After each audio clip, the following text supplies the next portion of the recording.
Who did this to you? 17 hours. 17 hours is how long I've been awake when it happened. My hands still smelled like antiseptic, my scrubs hidden under a raincoat that did nothing to keep the cold out. 3 years of medical school had taught me how to function on autopilot, how to ignore the burning behind my eyes, the trembling in my fingers, the gnawing emptiness in my stomach that I'd been pushing aside since morning. I hadn't eaten. Couldn't afford to. Not when Halmoni's medication cost $342 a month and our rent had just gone up again. $250,000 in student debt doesn't leave room for luxuries like dinner. I post stories like this every week, women and men who find strength in the strangest places. Tap subscribe so the next time a new one drops, you'll already be here for it. Now let's continue. The rain was turning to sleet, each drop like a tiny needle against my skin as I cut through the alley behind St. Mary's Hospital. 3 more blocks to the bus stop. 3 more blocks before I could sit down for 20 minutes. 3 more blocks before I had to become someone's daughter again, someone's granddaughter, instead of just another sleep-deprived med student with hands that wouldn't stop shaking. I kept my head down. Always keep your head down in this city. Don't make eye contact. Don't look like you have anything worth taking. I had $27.43 to last until payday, a hospital ID badge, and a dead phone. Nothing worth dying for. But I was wrong. So goddamn wrong. I didn't see them until they were already there. 3 shadows peeling away from the darkness, blocking the narrow passage between buildings. I stopped. Calculated. 15 steps back to the street I'd left. 30 forward to the next one. Too far either way. You work at St. Mary's. Not a question. A flat statement from the tallest one. His accent was thick, Eastern European maybe. His eyes were dead, empty like the patience we lose on the table. I've seen that look before. The absence of something essential. I nodded. Medical training kicks in at the strangest times. Stay calm. Don't antagonize. Assess the threat. You treated Young-hoon Park 2 nights ago. Again, not a question. Young-hoon Park. The name sparked through my foggy brain. Multiple stab wounds. Collapsed lung. Gang tattoos on his neck and hands. We'd saved him. I'd assisted. Held pressure on his femoral artery while the attending worked. His blood had soaked through my gloves, warm and slick. Doctor-patient confidentiality, I said, the words automatic. Professional. As if I were still in the hospital instead of a dark alley with 3 men whose intentions were becoming clearer by the second. The tall one smiled. It never reached his eyes. Park works for Khan. You saved his life. He stepped closer. And my employer doesn't appreciate that. I should have run. Should have screamed. Should have done something other than stand there, frozen with exhaustion and the sudden, sickening understanding that I was going to pay for saving someone's life. The first blow caught me across the face. Knuckles connecting with my cheekbone, pain exploding white-hot behind my eyes. I staggered backward, bag slipping from my shoulder, legs folding beneath me. I tasted copper, felt something warm trickling down my chin. Nothing personal, the tall one said, watching as the other 2 advanced. Just sending Kong a message. The next few minutes stretched into an eternity of pain. Boots connecting with ribs. Fists against soft tissue. My glasses shattered. My scrubs tore. I curled into a ball, arms wrapped around my head, basic biology taking over, protect the brain, protect the vital organs. I didn't scream. Too much shock, too much disbelief that this was happening to me. I'd spent years learning how to heal the kind of damage they were inflicting. Enough, the tall one finally said. She's just the delivery system. We don't want her dead. Delivery system. Like I was nothing but an envelope, a text message, a fucking carrier pigeon meant to communicate between rival predators. They left me there, broken and bleeding in an alley 3 blocks from the hospital where I'd spent 12 hours saving lives, including the one that had marked me for this. The rain mixed with my blood, pink rivulets streaming into the gutter. I tried to get up. Failed. Tried again. My ribs screamed in protest.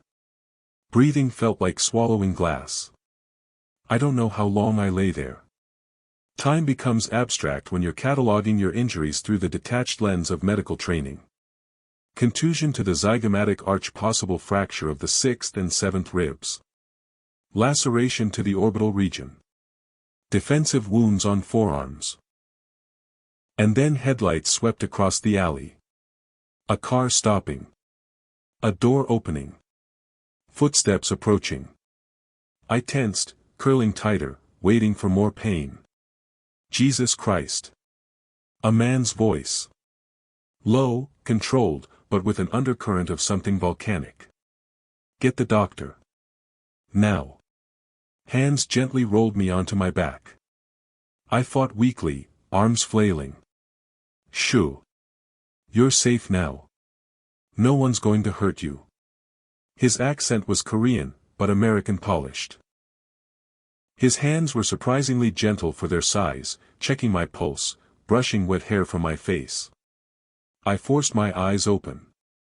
One was swelling shut, the world blurry without my glasses. But I could make out his silhouette against the streetlight. Broad shoulders. Dark hair. The gleam of something gold at his wrist. Can you tell me your name? He asked, slipping his jacket off and draping it over me. It smelled expensive. Sandalwood and something else I couldn't identify. Minseo, I whispered, my split lips stinging. Minseo Park. Park. Something shifted in his voice. Any relation to Younghoon Park? I shook my head, then immediately regretted it as pain lanced through my skull. No. Common name. He was quiet for a moment, studying me. Then his eyes dropped to the ID badge still clipped to my torn scrubs. St. Mary's Hospital. Minseo Park, medical resident. His jaw tightened. Something dark passed behind his eyes. You're the one who saved Younghoon. Again, not a question. I tried to sit up. His hand on my shoulder kept me still. How do you? Who did this to you? He cut me off, his voice suddenly hard as granite. When I didn't answer immediately, he leaned closer. Minseo. Who the fuck did this to you? I could barely see him through my swelling eye, but I felt the rage radiating off him like heat. Not directed at me. For me. I don't know them. 3 men. Eastern European accents. Said I shouldn't have saved Park. Said they were sending a message to Kong. The change was instantaneous. His entire body went rigid. The hand not supporting me curled into a fist so tight I heard his knuckles crack. For a heartbeat, I was afraid, not of him, but of what I saw in his eyes. Pure, cold, calculated fury. What is your name? I whispered. He looked down at me, and something in his expression softened fractionally. Jae-sung Kong, he said quietly. And they just made the biggest mistake of their lives. The world spun then, darkness creeping at the edges of my vision. The last thing I remember before losing consciousness was being lifted, cradled against a chest solid as a wall, and a voice saying, I've got you. You're safe now. I wish I could say I was brave enough to find that comforting instead of terrifying. I didn't wake up in a hospital. That was the first thing I noticed. The ceiling above me wasn't institutional tile but ornate plasterwork. The bed beneath me wasn't a narrow gurney but something obscenely soft, with sheets that felt like liquid silk against my skin. The pain was muted, distant, good drugs, my medical brain registered dimly. I tried to sit up. A mistake. Even through the narcotic haze, my ribs protested sharply. Careful, a woman's voice said from nearby. You have 2 broken ribs and 1 cracked. Dr. Shin said minimal movement for at least a week. I turned my head to see a middle-aged Korean woman sitting in a chair beside the bed, knitting something blue and delicate. Her hair was pulled into a neat bun, her clothes simple but expensive looking. Where am I? My voice sounded strange. My lip was swollen, and I could feel stitches pulling when I spoke. Mr. Kang's residence, she replied, setting her knitting aside. I'm Mrs. Kim. I keep house for him. Fear spiked through the fog of medication. Kong. The name the men in the alley had mentioned. The name of the man who had found me. I need to go, I said, trying again to sit up despite the pain. My grandmother is being well cared for, Mrs. Kim interrupted gently. Mr. Kong has arranged for a live-in nurse at your apartment. Your grandmother took her medication an hour ago and is resting comfortably. I stared at her. How does he know about my grandmother? How does he know where I live? Mrs. Kim's expression remained placid. Mr. Kong is thorough. When he found you, he made it his business to know everything. Why? I demanded, fear giving way to anger. Why would he care? Who the hell is he? Someone you should not keep waiting, she replied, rising to her feet. He's been asking about you every half hour since you arrived. I'll tell him you're awake. She left before I could protest further. I lay there, cataloging everything that hurt, easier to count what didn't, trying to make sense of the situation. I was in a strange man's house. A man named Kong, who apparently had the resources to hire a nurse for my grandmother without even asking me. A man who was somehow connected to Young-hoon Park, the gang member I'd helped save 2 nights ago. A man the attackers had specifically mentioned. I wasn't stupid. I grew up in this city. I knew there were certain neighborhoods, certain businesses, certain names you didn't ask about. Kong was apparently one of those names. The door opened again, and I tensed, expecting the man from the alley. But it was another stranger, this one in a white coat, carrying a medical bag. I'm Dr. Shin, he said, bowing slightly. How are you feeling, Dr. Park? I'm not a doctor yet, I corrected automatically.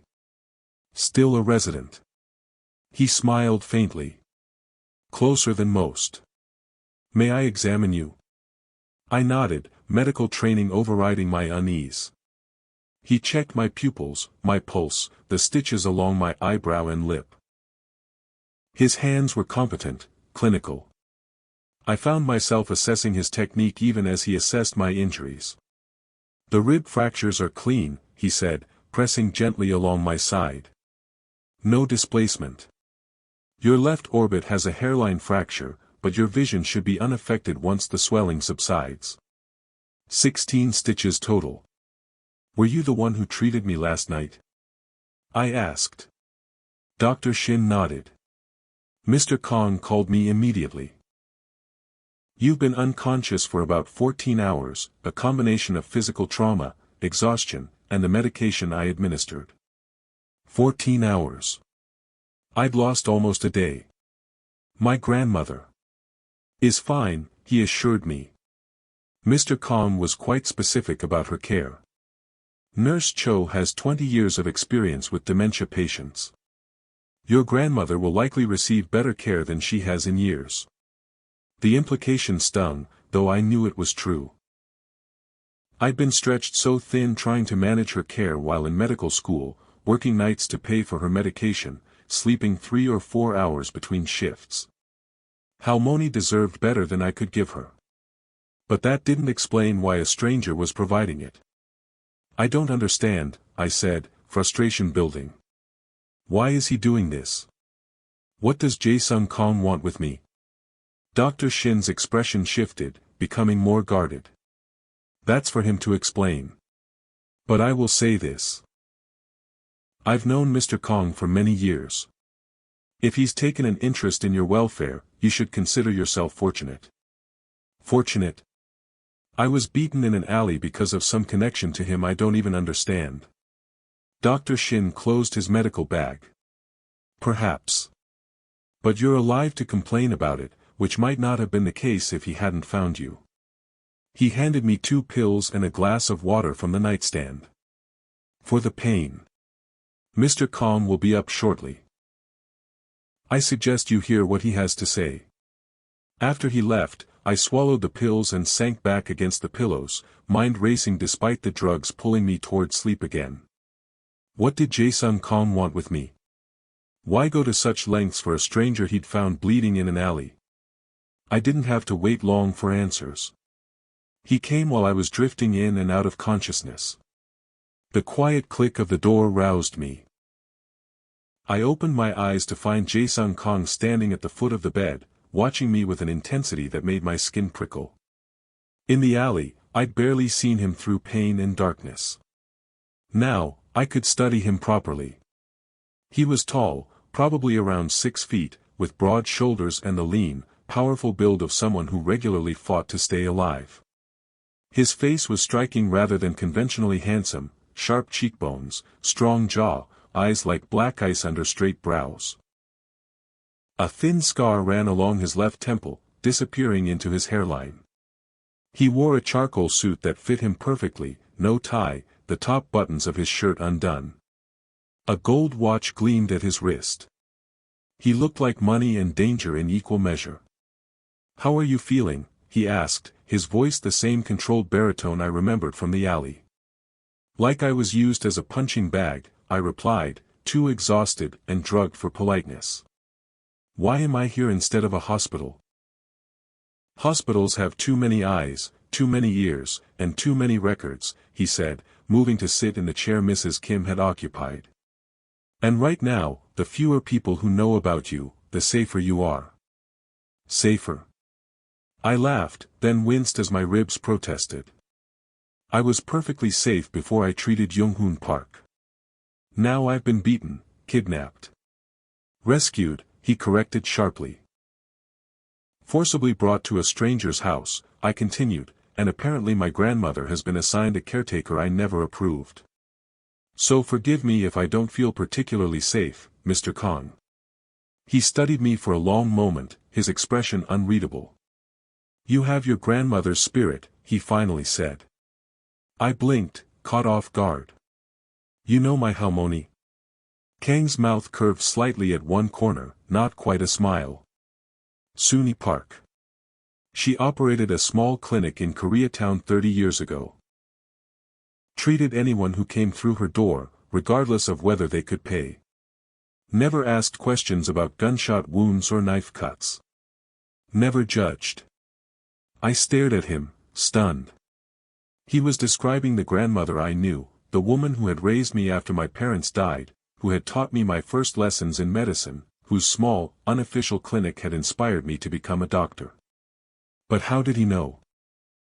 When I was 11, he continued, I stumbled into her clinic with a broken arm and 3 cracked ribs.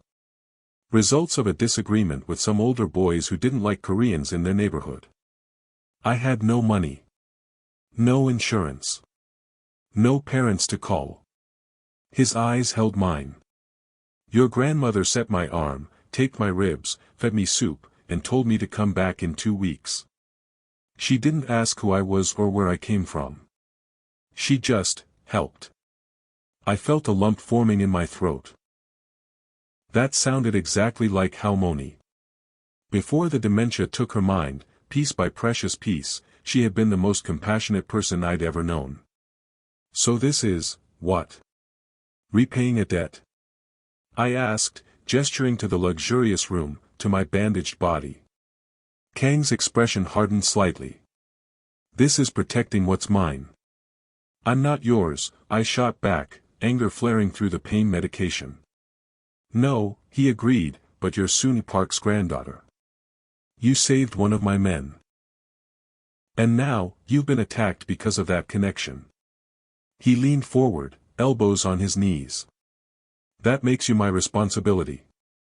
I didn't ask for your protection. You didn't have to. His voice was calm, implacable. 3 men connected to the Kozlov organization beat you and left you to die in an alley because you saved Jung-hoon's life. They knew exactly who you were and what message they were sending me. This isn't something you can walk away from, Min-seo. Not anymore. The way he said my name sent a strange shiver through me. No one had ever made those 2 syllables sound so significant. What are you saying? I asked, though I was beginning to understand, beginning to see the shape of the world I'd unwittingly stepped into. I'm saying that you're under my protection now, Jae-sung said. You'll stay here until you're healed. Your grandmother will receive the best care. Your studies won't be interrupted. I've already spoken to the chief of medicine at St. Mary's. And when you're well enough to leave, you'll have security with you at all times. And if I refuse? His eyes met mine, and I saw something cold and ancient in them. Something that had been forged in violence and hardened by necessity. Then I can't guarantee your safety or your grandmother's. Kozlov knows who you are now. He knows you matter to me, even if only by association. He'll use that. I wanted to argue. Wanted to tell him this was insane, that I didn't need his protection, that I could take care of myself and my grandmother as I always had. But the memory of those men in the alley, of boots connecting with my ribs, of the casual cruelty in their voices, it silenced my protests before they could form. I don't even know who you are, I whispered instead. Not really. Jae-sung was quiet for a moment, as if weighing how much to tell me. Then he said, I run the Korean syndicate in this city. Some people call it a gang. Some call it mafia. Some call it organized crime. I call it survival. His voice was matter of fact, without apology or pride. I protect our people when the law doesn't. I ensure businesses can operate without paying protection to outsiders. I keep our neighborhoods as safe as I can in a world that would happily see us destroyed. I should have been frightened. Should have been horrified to be lying in the home of a self-confessed crime boss. But all I felt was a strange, hollow acceptance. As if some part of me had always known there were men like Jae-sung Kang in the world, men who operated in shadows, who made their own laws, who protected what was theirs with whatever means necessary. And Jung-hoon Park? I asked. What is he to you? One of my lieutenants. Loyal. Effective. The Kozlov organization targeted him to send me a message. When you saved him, you became part of that message. His jaw tightened. But they miscalculated. They thought hurting you would show me their reach. Instead, it showed me their stupidity. Something in his voice sent a chill down my spine. What are you going to do? Jae-sung stood, adjusting the cuffs of his shirt. Gold cufflinks winked in the soft lamplight. Don't worry about that. Focus on healing. Mrs. Kim will bring you food when you're ready. There are clothes in the dresser that should fit you. If you need anything else, use the phone by the bed. Someone will always answer. He turned to leave, but I called after him, Mr. Kang. He paused at the door, looking back at me over his shoulder. Thank you, I said reluctantly. For finding me. For helping my Halmoni. Something flickered in his eyes, surprise, perhaps, or something deeper. Your grandmother saved my life once, he said quietly. Maybe now I can return the favor through you. Then he was gone, the door closing softly behind him, leaving me alone with the realization that my life had irrevocably changed the moment I had placed my hands on Jung-hoon Park's bleeding body. That I was now caught in the current of something larger and more dangerous than I could comprehend. That I was, whether I wanted it or not, under the protection of Jae-sung Kang. The next 3 days passed in a haze of pain medication, fitful sleep, and slowly healing wounds. Mrs. Kim brought me food on elegant trays, soft rice porridge with ginger, delicate broth with vegetables, tea in porcelain cups so fine I could see light through them. Dr. Shin came twice daily to check my injuries, change my bandages, adjust my medication.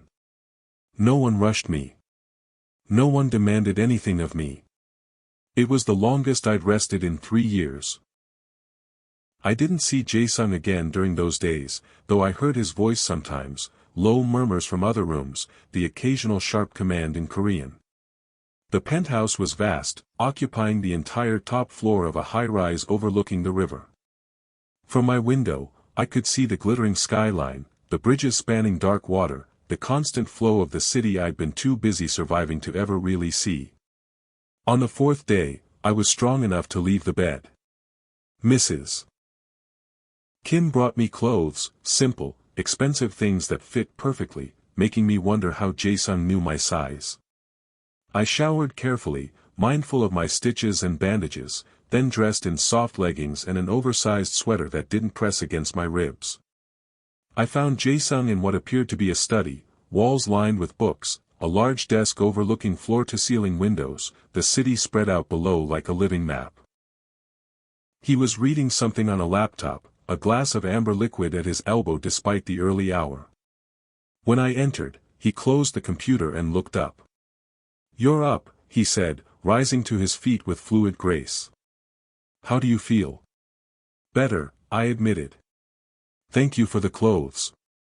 He nodded once, gesturing to a chair across from his desk. "Please, sit. You shouldn't be standing too long yet." I sat, taking in the room more fully. Unlike the austere modernism of the rest of the penthouse, this space felt lived in. Personal. Books in Korean and English filled the shelves, everything from classic literature to modern thrillers to what looked like medical texts. A violin case rested on a side table. Photographs in silver frames showed people I didn't recognize, an elderly couple, a group of young men, a woman with Jae-sung's eyes. "Not what you expected?" he asked, noting my surprise. "I don't know what I expected," I answered honestly. "Not this." A faint smile touched his mouth. "You thought perhaps weapons on the walls? Blood on the floor? The heads of my enemies mounted like trophies?" I flushed. "No, I just—" "It's all right," he interrupted. "I know the stories they tell about me. Some of them are even true." An uncomfortable silence fell between us. I broke it first. "I'd like to see my grandmother." Jae-sung nodded. "Of course. When Dr. Shin clears you for travel, I'll have someone take you to her. The nurse reports she's doing well. The new medication seems to be helping with the confusion." "New medication? What new medication?" Halfway in, and you can probably feel the tension shifting, fear turning to something more complicated. If this kind of slow-burn transformation keeps you watching, subscribe and stay close. You'll never miss the next chapter when it drops. Dr. Shin prescribed a different combination after reviewing her records. It's an experimental treatment, but showing promising results for slowing progression. I stared at him. That treatment costs over $5,000 a month. Insurance won't cover it. "I'm aware," he said simply. Anger flared, hot and sudden. "I didn't ask for your charity." "It's not charity," he countered, his voice hardening slightly. "It's payment." "For what?" "For saving Young-hoon. For suffering because of your connection to me, however tangential." His eyes held mine. "And because your grandmother once helped a scared Korean boy who had nothing to offer in return." I looked away first, unsettled by the intensity of his gaze and the unwanted gratitude rising within me. The experimental treatment was something I'd researched extensively, knowing I could never afford it. Knowing that without it, Halmoni would continue to slip away, piece by precious piece. "Thank you," I said finally, the words difficult to force past my pride. Jae-sung inclined his head slightly, accepting my gratitude without comment. Then he changed the subject. "Dr. Shin says your ribs are healing well. The bruising is still severe, but the swelling in your face has gone down considerably." I touched my cheek self-consciously. The stitches pulled slightly at the movement. "He's a good doctor." The best in the city, Jae-sung agreed. He's been my personal physician for 15 years.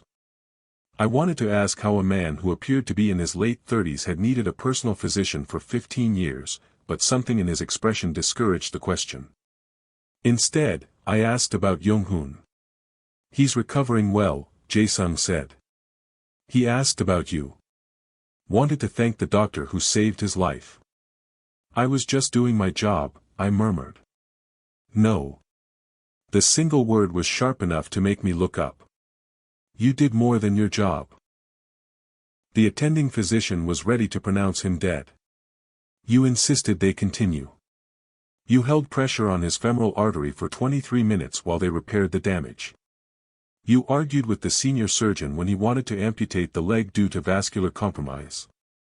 His eyes locked on mine. I know exactly what you did, Min-seo. Every detail. That wasn't just doing your job. That was refusing to let a man die when others had given up. I swallowed hard, unsettled by how much he knew. How did you? I make it my business to know everything about the people who matter to me, he said simply. I don't matter to you, I countered. You don't even know me. I know more than you think. He leaned back in his chair, studying me with those unervingly perceptive eyes. I know you're 26 years old. Only child of Soon-Yi's son, Jun Park, and his American wife, Sarah Miller. Both killed in a car accident when you were 11. Raised by your grandmother in her small apartment above the clinic in Koreatown. Graduated summa cum laude from the university at 20, accepted to medical school with a partial scholarship. Currently carrying $253,478 in student loan debt. Working 2 additional jobs to support yourself and your grandmother. Sleeping an average of 4 hours a night. Subsisting primarily on coffee and whatever food you can grab between shifts. My mouth had gone dry. It was all accurate. Frighteningly so. Why? I whispered. Why do you care about any of this? Jae-sung was quiet for a long moment, his expression unreadable. Then he said, because you remind me of someone I used to know. Someone who worked herself to exhaustion trying to care for others. Someone who never asked for help, even when she was drowning. His eyes darkened with what might have been pain. Someone I failed to protect. Before I could ask who he meant, a sharp knock came at the door. Jae-sung's expression closed off immediately, the momentary vulnerability vanishing like it had never been there. Enter, he called. A man stepped into the room, Korean, perhaps 40, with the alert, watchful eyes of a guard dog. He bowed slightly to Jae-sung, then spoke rapidly in Korean. I caught only fragments, something about the Russians, and last night, and what sounded like missing. Jae-sung responded in the same language, his voice calm but with an undercurrent of steel. The man nodded, bowed again, and withdrew. What was that about? I asked when the door closed. Nothing that concerns you, Jae-sung replied, though something in his eyes had changed. Something cold and predatory had awakened. You should rest more. Dr. Shin will examine you again this evening. It was a dismissal. I stood, wincing slightly at the pull in my ribs. Will I see you later? The question surprised us both. Jae-sung's eyes met mine, something flickering in them that I couldn't name. No, he said after a pause. I have business to attend to tonight. Something in his tone made me shiver. The men who attacked me, I guessed. Jae-sung didn't confirm or deny. He simply said, rest, Min-seo. We'll speak again when I return. I nodded and left, feeling his eyes on my back until the door closed behind me. It wasn't until I was halfway back to my room that I realized I was trembling, not with fear, but with a strange, unwelcome anticipation. Because I knew, with absolute certainty, that whatever Jae-sung Kang did tonight, blood would be spilled in my name. I didn't sleep that night. How could I? Somewhere in the city, Jae-sung Kang was hunting the men who had hurt me. I lay in the too-soft bed, staring at the ceiling, torn between horror and a dark, primitive satisfaction. Part of me, the part that had spent years in medical training, dedicated to preserving life, was revolted by the thought of violence committed on my behalf. But another part, a deeper, more visceral part, remembered the boot connecting with my ribs. Remembered the casual cruelty in the tall man's voice. Remembered being left bleeding in an alley like garbage. That part wanted them to pay. I must have drifted off eventually, because I woke to the sound of the door opening. The room was dark, but I could make out Jae-sung's silhouette against the dim light from the hallway. He stood in the doorway for a moment, as if checking that I was there, that I was safe. Then he started to withdraw. "Wait," I called softly, pushing myself up on one elbow. "Are you all right?" He paused. "You should be sleeping." "So should you," I countered. "But you're not." He hesitated, then stepped into the room, closing the door behind him. In the darkness, I could barely see him, but I sensed rather than saw him move to the chair beside the bed and sit. His breathing was slightly uneven, as if he'd been running. Or fighting. "Is it done?" I asked, my voice barely a whisper. Silence stretched between us. Then, "Yes." I swallowed. Are they dead?" "No." His voice was flat, emotionless. Death would have been too quick. Too easy. A chill ran through me. "What did you do to them?" "Do you really want to know, Minseo?" The question wasn't rhetorical. He was genuinely asking if I wanted the burden of that knowledge. I thought about it. Thought about my Hippocratic oath. First, do no harm. Thought about the years I'd spent learning to heal, not destroy. Then I thought about the feeling of knuckles against my cheekbone. About the boot in my ribs. About the casual way they'd hurt me, simply to send a message to this man. "Yes," I said finally. "I want to know." Jae-sung was quiet for so long I thought he might not answer. Then he said, "I found the 3 men who attacked you. They worked for Koslov, low-level soldiers, expendable. The kind sent to do dirty work." His voice was clinical, detached. "I questioned them. Learned who ordered the attack. Then I ensured they would never hurt anyone again." "How?" A pause. "The tall one, the one who hit you first, he'll never use his hands again. The second one, the one who kicked you repeatedly, he won't walk without assistance for the rest of his life. The third, who held you down, he'll never speak above a whisper." Horror and satisfaction warred within me. I should have been repulsed. Should have been sickened by such calculated vengeance. Instead, I felt a dark, primal relief. An eye for an eye. A hand for a hand. The oldest justice in the world. "And their boss?" I asked. "Koslov?" Jae-sung's voice hardened. "He's next." "Will there be war because of this? Because of me?" "There was already war," he said quietly. "You were just caught in the crossfire. But now the rules have changed." I heard him shift in the chair, leaning closer. "Before, this was about territory, about business. Now it's personal. Koslov made it personal when he targeted you." "Why me?" I asked, the question that had been burning in me for days. "Why does it matter to you what happens to me?" "I'm just a medical resident who treated one of your men." Silence again. I could feel him watching me through the darkness. "Because you're Sunu Park's granddaughter," he finally said. "Because you saved Jung-hoon when others would have let him die. Because you were hurt in my territory, wearing a hospital badge that connected you to me, however tenuously." A pause. "And because when I found you in that alley, bleeding and broken, something in me recognized something in you." "What?" I whispered. "Strength," he said simply. "The kind that doesn't break, even when it should. The kind that keeps fighting, keeps saving, keeps giving, long past the point of exhaustion. The kind my mother had. His voice softened on the last sentence, revealing more than perhaps he intended. I didn't know what to say to that. Didn't know how to respond to this strange, dangerous man who spoke of brutal violence and tender recognition in the same breath. Who ordered men maimed in my name, yet sat in the darkness beside my bed like a silent guardian. So I asked the only question that mattered in that moment, will they come after me again?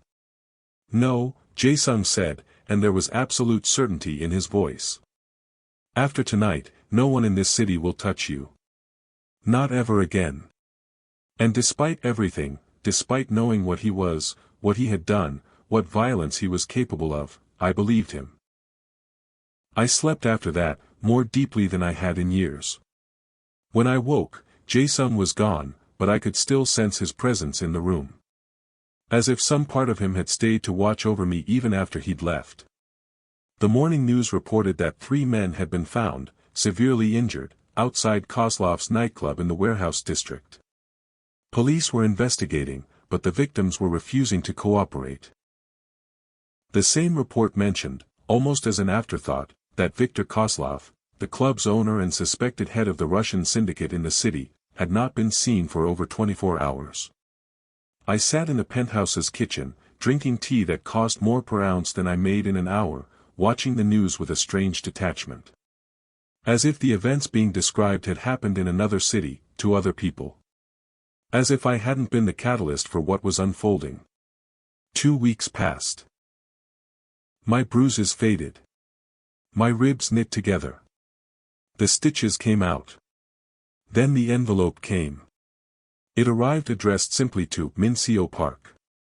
Plain white, no markings. Mrs. Kim brought it to me with careful hands, as if it might explode. It was scanned, she said. No dangerous materials. I opened it with trembling fingers, pulling out a single photograph. My heart stopped. It was me. Standing at the window of my grandmother's apartment 3 days earlier. The image had been taken from the building across the street, with a telephoto lens powerful enough to capture the details of my face. On the back, written in neat Cyrillic script, a message, "Beautiful doctor. Safe for now. But for how long?" I was still staring at it when Jae-sung returned. He took one look at my face, at the photograph in my hands, and went completely still. Then he crossed the room in 3 strides, took the photo, and read the message on the back. "When did this arrive?" he asked, his voice deadly quiet. "An hour ago," Mrs. Kim answered from the doorway. "A messenger left it at the front desk." Jae-sung's expression didn't change, but I felt the fury radiating from him like heat from a furnace. "Call Young-hoon," he said to Mrs. Kim. "Tell him to bring the car. Then double security on Ms. Park's grandmother. No one enters or leaves that building without my explicit approval." Mrs. Kim nodded and withdrew. I stood there, numb with shock and fear. They had found me. Despite all Jae-sung's precautions, they had found me and were watching me. Watching my grandmother. "They won't touch you," Jae-sung said, his voice like ice. "This is the last desperate act of a dying man." "Koslov isn't dead," I said. It wasn't a question. Not yet. Jae-sung's eyes met mine, and I saw death in them. Cold, calculated, inevitable. But he will be. Soon. And until then? He'll keep watching me. My grandmother. My voice cracked. I can't live like this, Jae-sung. I can't keep looking over my shoulder, waiting for the next threat, the next attack. Something shifted in his expression, a softening, a decision made. "You won't have to," he said quietly. "This ends tonight." A chill ran through me. "What are you going to do?" "What I should have done the night I found you." He turned away, tucking the photograph into his jacket pocket. "Pack a bag. You're coming with me." "Where?" "Somewhere safe." Somewhere Koslov can't reach you while I finish this. And my grandmother? Already being moved to a secure facility. Medical staff, guards, everything she needs. He looked back at me, his eyes softer now. Trust me, Mincio. One last time. I did. God help me, I did. Despite everything, despite the violence and the danger and the world I'd never asked to be part of, I trusted Jae-sung Kang. Because he had protected me. Because he had cared for my grandmother. Because when I looked into his eyes, I saw a man who would tear the world apart to keep me safe. 2 hours later, we were in a private elevator ascending to a penthouse in a building I didn't recognize. Not Jae-sung's. Somewhere new. Somewhere unknown. We'll stay here tonight, he said, watching the floors tick upward. Tomorrow, I meet with Koslov. I've arranged a sit-down. Neutral territory. One last chance to end this peacefully. You think he'll agree to peace? I asked, skeptical. Jae-sung's mouth curved in a smile that held no humor. No. But the offer had to be made. For appearance's sake. And then? The elevator doors slid open to reveal a stunning apartment, all glass and steel and city views. And then I do what's necessary to keep you safe. I stepped into the penthouse, feeling the weight of his words. What was necessary? What was necessary was death. Violence. Blood spilled in my name. I never wanted this, I whispered, not looking at him. I never wanted to be the reason men die. Jae-sung came up behind me, not touching me, but close enough that I could feel his presence like a physical thing. You're not the reason, he said quietly. Koslov's greed is the reason. His ambition. His decision to target you to get to me. I turned to face him. And why does targeting me hurt you so much, Jae-sung? Why am I different from all the other people in your world who get caught in the crossfire? He looked at me for a long moment, his dark eyes unreadable. Then he said, so softly I almost didn't hear, because I've spent 22 years learning how to protect everyone except the one person who mattered most. And I failed. I won't fail again. Your mother, I said, understanding dawning. You couldn't save her. Pain flickered in his eyes before he masked it. I was 15. Too young, too weak, too powerless to stop what happened. His jaw tightened. I swore then that I would never be powerless again. That I would become strong enough, ruthless enough, to protect what was mine. And I'm yours? The question came out softer than I intended. Jae-sung's eyes met mine, and for the first time since I'd known him, I saw his emotions laid bare. Longing. Fear. Determination. Something deeper that made my heart race. You saved my man's life, he said carefully. You were hurt because of me. Your grandmother once showed me kindness. All of those things make you my responsibility. Is that all? I pressed, taking a step closer. His breath caught. Mincio. Tell me the truth, I said, suddenly needing to hear it. Why me? Why do you look at me the way you do? Why do you touch me like I might break? Why are you willing to start a war over a woman you barely know? For a moment, I thought he wouldn't answer. Then he said, his voice low and rough, because from the moment I found you in that alley, something in me recognized you. Not just as Suni's granddaughter. Not just as the doctor who saved Young-hoon. But as someone I've been waiting for without knowing it. He took a breath. Someone I can't lose. Not again. Not like my mother.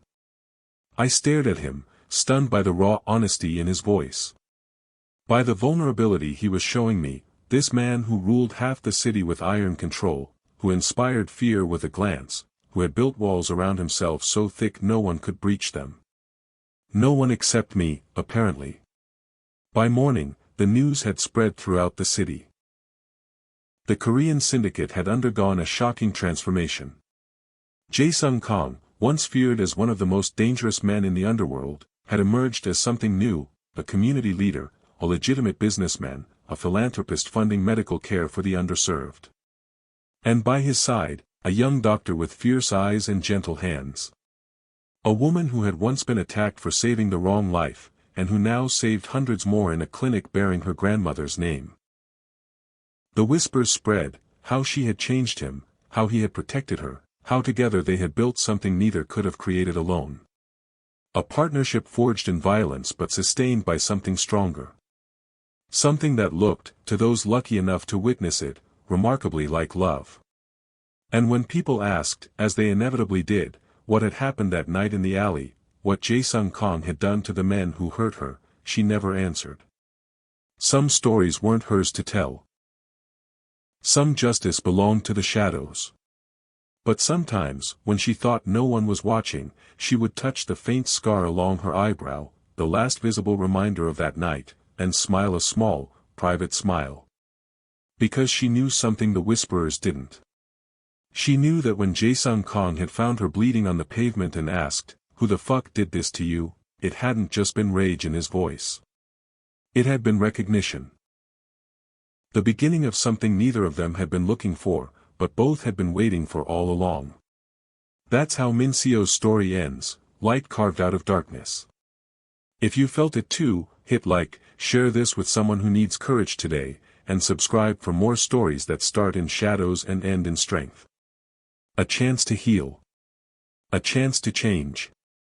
A chance to find, in the most unlikely place, exactly what they needed. Each other.